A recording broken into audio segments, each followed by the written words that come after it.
Yes. Earth. Yeah, what about That it exists.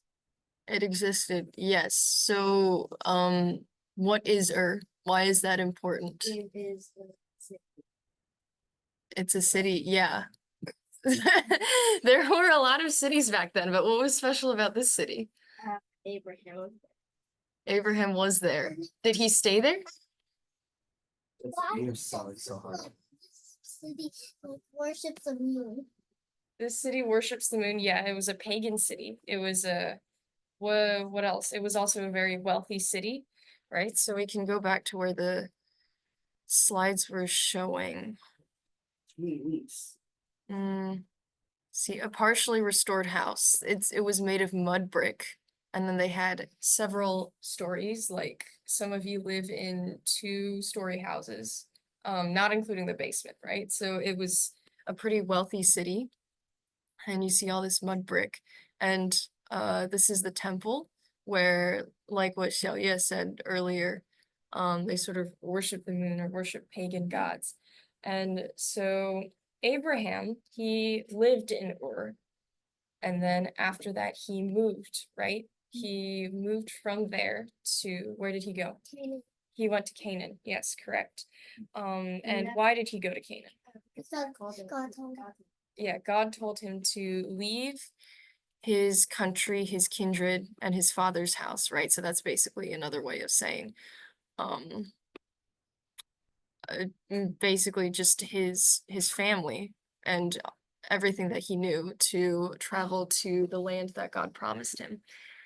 Okay, so yeah, I think that's pretty much where we stopped at. But first things first, what is the main point of all this? Why are we studying archaeology of the Bible? Why are we learning about these historical sites? To confirm the Bible. To confirm the Bible, right? And so the main lesson is that the Bible is true, right? So we can all agree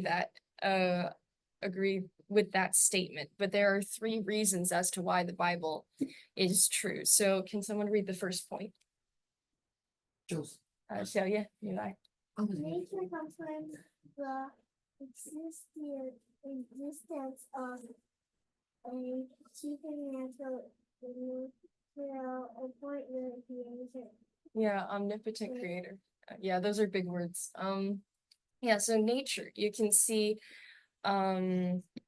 with how the earth is created, how complicated, and how Earth is the only planet that can sustain life.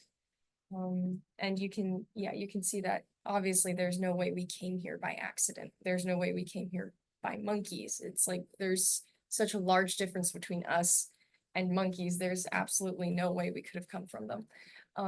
Yes? What if we really come from monkeys? Where did the monkeys come from? Yeah, where did the monkeys come from if we came from monkeys? Because monkeys, they're supposed to be a lesser form, but then why are they still here?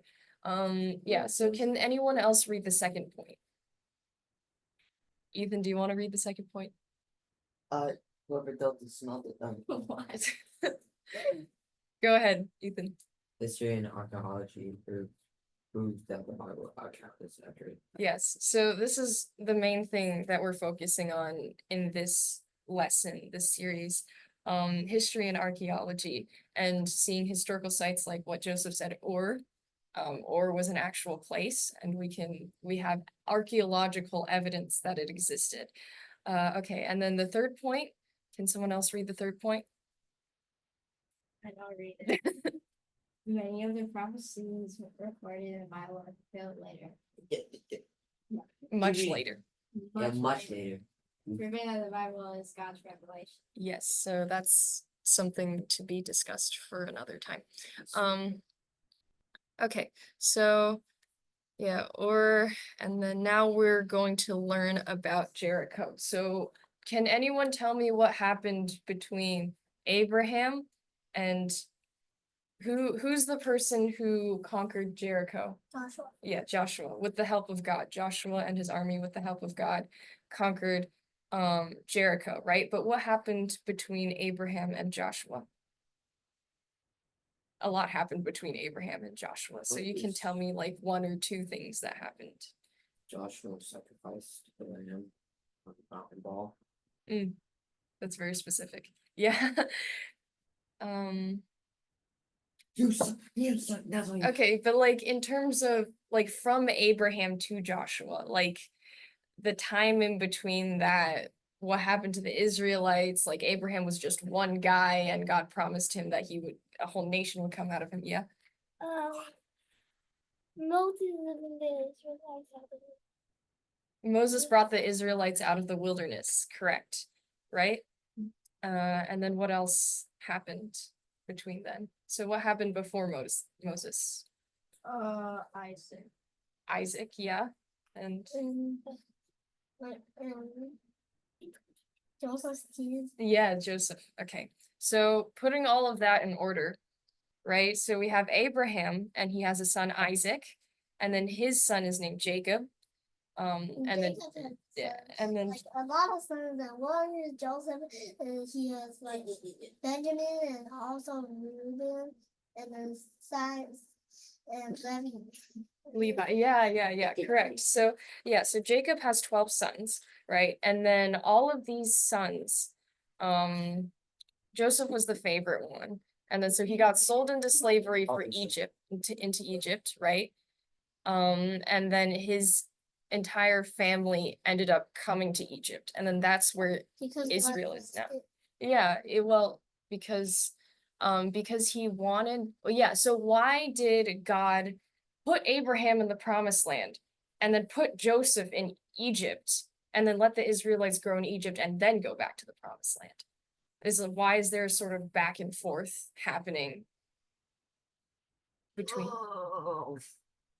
Didn't Joseph like reveal himself to his brothers? Yeah, he did, but it's like, why did everyone in Joseph and Jacob's family, so all of Abraham's family, basically Abraham's descendants, why did they go down to Egypt, why did they leave the promised land to go down to Egypt, and then why did their descendants go back to the promised land? Why is there a back and forth? Because Ew, what?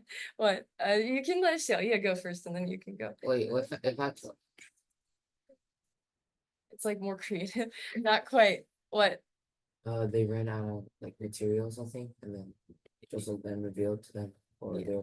they had to pay something. Yeah. Hey, Yeah, okay, so there was a famine. There was a famine in the land of Canaan, and of course, God promised Abraham that through his nation, his descendants, all the nations in the world will be blessed. And so if Jacob's family dies out, that prophecy can't be fulfilled, right? So they had to bring, and so God planned to bring Joseph's family and eventually the nation of Israel down to Egypt so that they can flourish, because Egypt was the wealthiest kingdom or country at the time, and they had a lot of resources, and there was a famine that was happening where they were, and then so for them to survive and for them to grow and to multiply, they had to be in Egypt, and now they're going back to the promised land, right? But what's the issue that Joshua and other people run into going into the promised land?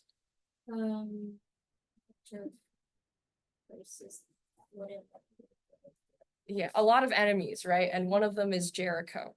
And so this is where we're at, right? So trying to conquer all the people in the promised land, and Jericho was one of those places. And the thing about Jericho is that it was known for being impossible to break into. And so we can see how the Lord works in the story of Jericho. And so yeah, here's the thing.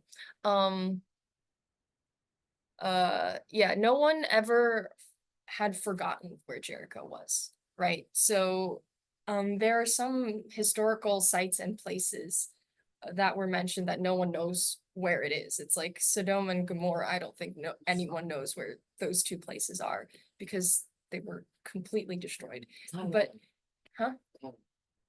It wasn't Sodom and Gomorrah like full of lust and sin. Yeah, they were full of lust and sin, and so God just absolutely destroyed them. And I don't think anyone knows where either of those cities are. I could be wrong, but everyone knows where Jericho is. No one has ever forgotten where Jericho is, and so we know exactly where the site is.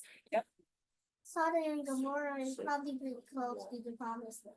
probably pretty close to the promised land. Well, this was I'm not entirely sure. I'll have to get back to you on that, where it may or may not be.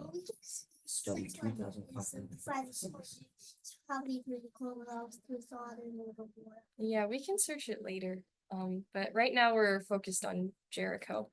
And okay, so they excavated. So they dug up a lot of the stuff from what Jericho had, and like this is some pictures and things like that. So they found a lot of streets, gutters, houses. So of course it's like this big city. And so this is what's left of the houses and the walls. So one of the most complete archaeological studies, it was done by the Germans in the early 20th century. So 1900s, a bunch of Germans dug up the most amount, over here. And you can see what they sort of uncovered. So, okay, so what's the most important thing about Jericho? Like, what was the big thing about Jericho that the Israelites were concerned about, and that's mentioned in the Bible? What? It was very fortified. It was very fortified, yes. And then so the walls are what we're worried about, right? And so this is what Jericho's walls looked like. So you see the tiny person right there. So obviously the wall closest to the tiny person is the outermost wall. And the outermost wall, it has two parts. It has the lower part, like the rocks covering the elevated ground, the rocks covering the hill, and that's called the retaining wall. And then above that is what's called the lower city wall. And the thing about this two-part wall is that the retaining wall is impossible to climb. So even if they wanted to raid the wall, they couldn't climb over the retaining wall. Okay, and so yeah, so retaining wall is too high to climb up. That's a huge issue because if you want to conquer Jericho, you need to get past the walls somehow, right? And so spoilers, yes. Oh, right. I forgot to have you guys read the passage. So no, do we want to go in like a rotation and we read each verse? No. So we can, no. We can start with Xiao, yeah, and then we can go this way. I'll read one along. Joshua, see, I was given Jericho into your hands. It was its king and the Valiant. warrior. Yeah, it's kind of. You shall march around the city, all the men of war circling the city once. You shall do so for 6 days. Also 7 priests shall carry 7 trumpets of ram horns before the ark. Then on the 7th day you shall march around the city 7 times, and the priests shall blow the trumpets. It shall be that when they make a long blast with the ram's horn, and when you hear the sound of trumpet, all of you will shout with a great shout. And the wall of this city will fall down flat. Are you so sure you can't even read the word? Joseph. No, I mean, no, not And Joseph. the people will go up every man's shade. Yes, okay, so what did the Lord tell Joshua to do? And for 6 days, he walk around the city once.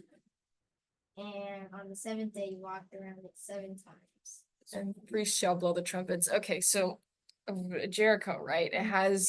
It's famous for its impenetrable walls. And like they're really thick walls too. And like no one has known to like yeah, so it's famous for having these walls that you can't break into. Really, really thick walls. the retaining wall, all that sort of thing.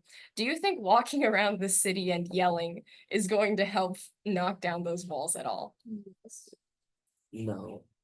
Well, no, not by man's perspective, but remember, God is the one who's working here, so with him all things are possible. Okay, so yeah, this is what Jericho's walls look like. So back to the diagram, right? We're zooming in on the retaining wall and the lower city wall. And so let's just say the lower city wall gets knocked off. Like there's no more of the red rectangle. Can the Israelites still conquer Jericho? Yeah. No. No. Yeah, correct. Because as I said before, the retaining wall is too high to climb up. And so because of that retaining wall, that area. Oh wait, I should use the laser pointer. I don't know why I'm pointing to the computer screen. But because of this part, it's impossible to climb up even if this thing was gone. And so after, you know, as what God instructed, right? Walking around the city, and then on the seventh day, walking around 7 times and giving a great shout, it collapses, and it collapses in this way. And so what's significant about this? I know it's not a very artistic looking, yeah. It's like a ladder to climb up. Yes, yes. So it all this mud brick, it falls over, and then so it creates this ramp so that the Israelites can climb up above the retaining wall and invade the city. So Yeah, but what about the other wall? the other wall probably got knocked over too. Yeah. So but yeah, so this is really interesting how because it has to knock over a certain way. And so it's just how the Lord was able, how the Lord obviously like provided a way for the Israelites to conquer the city without them having to do anything, because it's by his strength alone. So yeah, that's really cool. And yeah, so this is how the arc, so remember this diagram, right? It's like this way. And then over time, there's like stuff and dirt piled up, and then this is how the archaeologists diagrammed this after some time. And yeah, okay. So can anyone read the quote over here?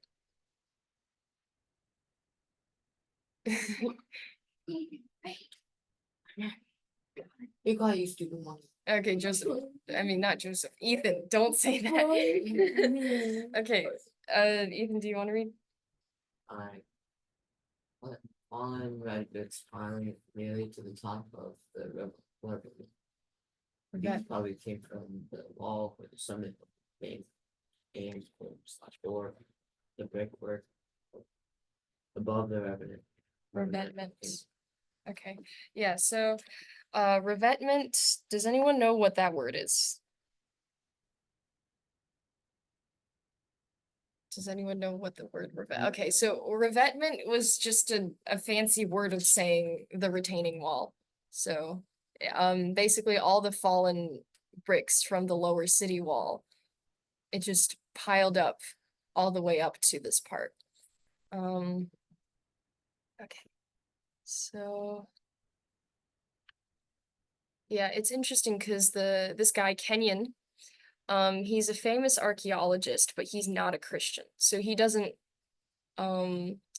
believe in the book of Joshua, and he did not believe that that all of this happened during Joshua's time.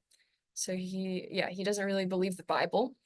But he's just observing what's happening here. And even he has to confirm that this is true, that this is something that actually happened, right? So Jericho, its walls were knocked down, and also it was definitely conquered.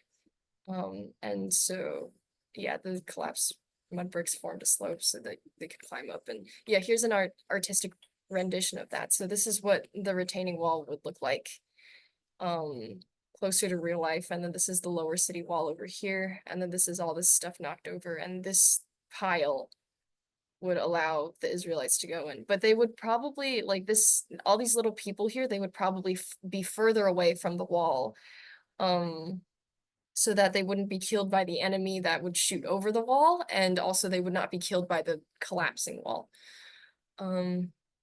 So yeah, okay. So can we go around in a circle again and read verse by verse and stuff like that, starting from the other side? So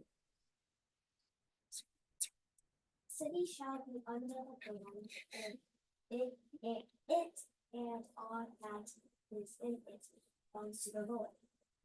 15. But as for you, only keep yourselves from the things under the cherubim. So, please get my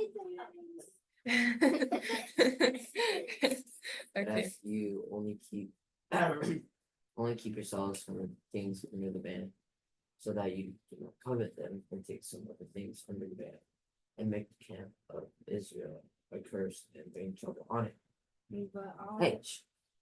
But all of the silver and gold of and articles of bronze and iron are holy to the Lord, which shall go into the treasury of the Lord. It's okay, you can read the next verse, Joseph. they burned the city with fire. Oh, that was it. Only the silver and the gold and the articles. Bronze and iron, they put into the treasury of the house of the Lord. Not the loudest. Into the house of the Lord. Okay, so what can Israel take from Jericho? Everything. The king, queen. Make a camp. All the silver and gold. They shall go into the okay, so they can't take the silver and gold and articles of bronze, because those are for the house of the Lord, right? So only keep yourself. It and all that is in it belongs to the Lord. So basically, it's saying that they couldn't take anything except for stuff that was for the house of the Lord, right? So only silver, gold, and bronze, that's for God. The rest, they couldn't take anything. All right. And so it's interesting because there is a broken vessel containing carbonized grain. That basically means burned grain, and it's found at the site of Jericho. So what did in the ancient times, in Joshua's time, what did they do to cities what did people groups, what did nations do to cities that were conquered, that they conquered? Yeah, they burned the cities down. So they burned down all the cities that they conquered. Well, but before they burned down the city, what would they do? Steal. They would take all the stuff, right? They would normally take all the stuff. And so what's special about the carbonized grain is that grain is like money. Like if you can imagine, it's like a US dollar or something like that. It was just burning money, but also it was edible money because you can use grain to make bread. And so it was like food and money, and it was a very basic necessary resource. And so that burned grain shows that the Israelites didn't even take the most basic necessary things for themselves, because God commanded them not to take those things. And so, yeah, so the grain was the most precious and the most important thing to steal, but they didn't even steal that. Okay, so, all right. And so, do you think everyone agrees that Israel existed during the time of Joshua? Yes. Yes? No, not everyone agrees to that. There are some people who think that Israel sort of, they were a bunch of local people and they just decided, you know what, let's form a nation. Let's just band together and set up like a king, and we'll just call it the nation of Israel. So that would be around 1000 BC. But for those who were here last week, right? There is this timeline. What happened around 1000 BC? What do we believe happened around 1000 BC? David. Yeah, David. So King David ruled over Israel. But before then there were plenty of things that happened. And so Joshua conquering Jericho was one of those things. Right. Okay, I need to find the slide again. Yeah. So, yeah, okay. So there's one piece of evidence that shows, well, yeah, this is at least one of the pieces of evidence that shows that Israel existed before 1000 BC, right? 1207 BC. And what's it called? The Merneptah stele. The Merneptah stele. Okay, so this is a monument that was found in Egypt, and it was discovered in the 20th century, so that's during the 1900s. And it was, archaeologists say that it was carved in 1207 BC, right? And the word Israel is found there. And then so the nation of Israel is mentioned in this piece before 1000 BC to show that Israel was a nation before then. And so that's proving those people wrong, the people who don't believe that Israel was there before, and that just confirms biblical account. So yeah, that's pretty much all we're going over. So just Joshua conquering Jericho. And can anyone sort of summarize what we've learned today? Or maybe a couple people just tell me what you learned from this lesson. Like Jericho is the real. Jericho's real, yes. And that it was amazing that the miracle was amazing. Yeah, the miracle of the wall falling down so Israel could get in. That was amazing. And they did it through, they didn't do it through any sort of fighting or any kind of technology. They just obeyed what the Lord told them. Yeah, so can anyone else tell me what you guys learned from this? Nation of Israel is real. Yeah, and it existed. Well, yeah, more than it's just real. Obviously, it's still real today, but like, what's significant about what we just talked about here? It's like, it existed before 1000 BC, so that showed. Yeah, Joseph, say something smarter. The nation. Yeah, I'm just asking to make sure that you guys understood what I was saying. If I'm not like going to make sure that I wasn't going too fast or saying things in a way that you can't understand. But yeah, so what's special about this stele here is that the nation of Israel existed before David conquered Jerusalem. And so that lines up with biblical account because the nation came out of Egypt and conquered Canaan and then established their kingdom over there. And so that lines up with what the Bible says, right? And so, okay, we can go back to this slide over here, right? So how does this prove that, how is this another thing that shows that the Bible is accurate? Confirms, yes, confirms that the Bible is accurate.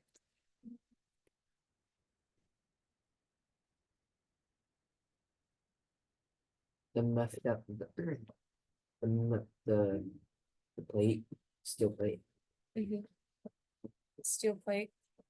Yeah, but also what about what we see from Jericho, the discovery of And Jericho? then the Jericho was falling down. That, yeah, so Jericho's walls fell down, like what the Bible said. And also that the grain was not taken, and there were like almost nothing was taken from Jericho. Yeah. I have a question. So why didn't they just shoot arrows inside of The wall? Actually, Why didn't they shoot the arrows inside the wall? I think that would have been too difficult because remember the walls were really, really high up, so they would have to shoot up, and then they can't even see over the wall. So who are they like aiming at? And Well, once the wall they fell down, they can't see past the wall, and the wall is too high. what happens when it fell down? Couldn't they just like If the walls fell down, they themselves can go in and just like kill everybody. Yeah, but the archers can see. Archers can see. Well, yeah, but it would, I think, because archery is for longer distance, but if they want to go into, if they can go into Jericho, then they can just use their swords. They have stormtrooper aim. What about the inside people? Wouldn't the inside guards actually shoot them? Wouldn't the inside guards actually shoot them? Okay, well, They're dead. good. Inside guards shoot them, and yeah, so the people inside Jericho, they could obviously fight back, but who is on Israel's side? God. Yeah, so God is on Israel's side. So God is the one, he knocked Jericho's walls down to begin with, and he's told Joshua, like, I have given Jericho into your, well, I'll need to double check that, but basically God is on Israel's side, God is on Joshua's side, and of course, whatever, like, so they go into Jericho and they're able to win because the Lord is the one who supports them. Yeah, so yeah, did I answer your question? Well, 我有没有回答你的问题？你 No way. There's no way. 你知道？ There's no way. 你听懂吗？你理解吗？理解好。Okay, that's good. All right. So are there any other questions? Anything that needs to be made clear? What we just learned about Jericho and any other questions? No? So why do they need to attack Jericho? Why don't they make it easier? Yeah, so, okay. I should know the answer to the question. Does anyone know the answer to Shalia's question? Why did they have to attack Jericho to get into the promised land? Because God. No, I think they needed to attack Jericho to get into the promised. I think that's yeah, what she's saying. So like Jericho's over here, and then I think they're trying to enter in through this way, and Jericho's in the way. I think it's like physically they had to get through. It was yeah, they just had to get through. But I'll need to look into that as well. Okay. Any other questions? No. Okay, we're good. All right, does anyone want to close us in prayer? Joseph. Oh, why always you? Why always? Because you're Anyone? coming on me first. Okay, anyone else? Okay, both of you calm down. Anyone? All right, I can just close this in prayer. Dear Lord, thank you for this day. Thank you for this time where we can learn more about your word and just see how archaeological evidence just confirms what the Bible already says is true. And Lord, I pray that we will try our best to follow your word every single day. And that we can apply it to our lives. Pray all these things in Jesus' name. Amen. Okay.